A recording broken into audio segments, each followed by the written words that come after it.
Welcome back to what is an incredible town here of people who are grieving, but also have an incredible sense of community. Yeah, the people that live here love this town, Nora. Love this town.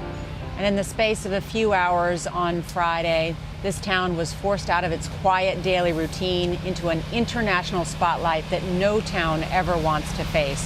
Margaret Brennan is from this area, and she's been talking with local residents who say they won't let their town be defined by this tragedy. Margaret, good morning. Good morning to you, Nora. And Newtown was almost always described as the town next to someplace else.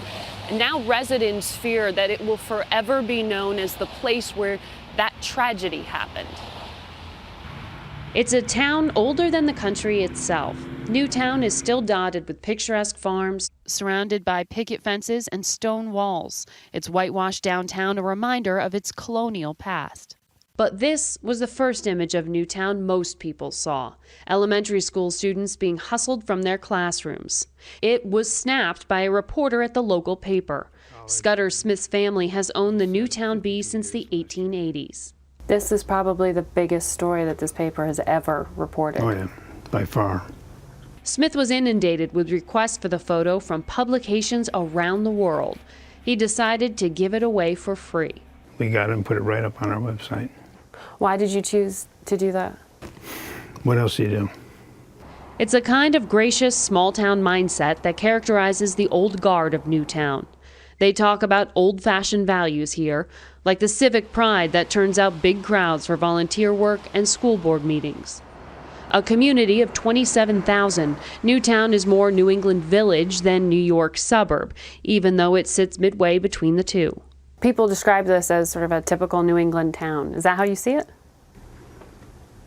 No, I think we're better than a typical town. Before its moment of infamy, Newtown was best known as the birthplace of the board game Scrabble. Its Labor Day parade is the biggest event of the year.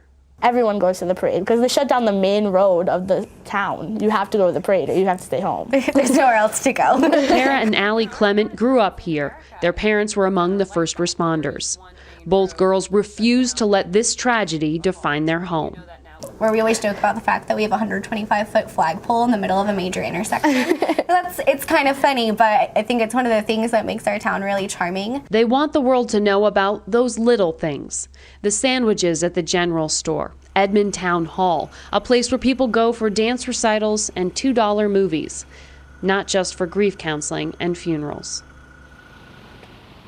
And despite everything, the girls tell us they still feel safe right here at home. Margaret Brennan, Margaret. Yes. Thank you. That's exactly what we're hearing. You know, the flag that Margaret just showed in her piece, they said that is the pride of the town. There's a huge sign when you arrive on the town limits that said, "Together we are still strong." And you do get that sense. A woman said to me last night at the vigil that you see grief everywhere you go, but they are comforted, Nora, by the fact that people are here and people are cheering them on and supporting them on all over the world, and that means the world to them. It does mean the world to them.